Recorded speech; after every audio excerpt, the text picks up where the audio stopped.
La journée mondiale de lutte contre le paludisme est organisée tous les ans, le 25 avril. Si des progrès ont été faits au cours des dernières décennies pour réduire son incidence ainsi que la mortalité et pour améliorer la prise en charge, le paludisme touche encore des millions de personnes, d'où le choix de ce thème. Le thème choisi cette année, c'est promouvoir l'équité en santé, l'égalité des genres et les droits de l'homme. Ce thème nous interpelle chacun de nous et dans tous les domaines, y compris la santé.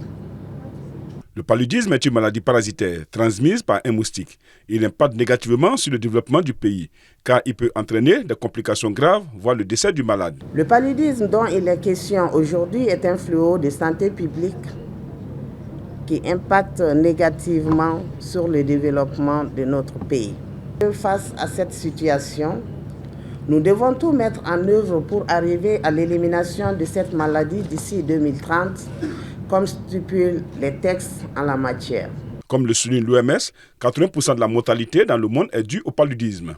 On enregistre carrément environ 95% de la mortalité liée au paludisme dans le monde. Et si nous prenons par exemple la plupart des pays, environ un quart des décès que nous enregistrons, c'est dû au paludisme. C'est-à-dire, quand vous résolvez le problème de paludisme, je crois que vous résolvez une bonne partie des problèmes de santé publique.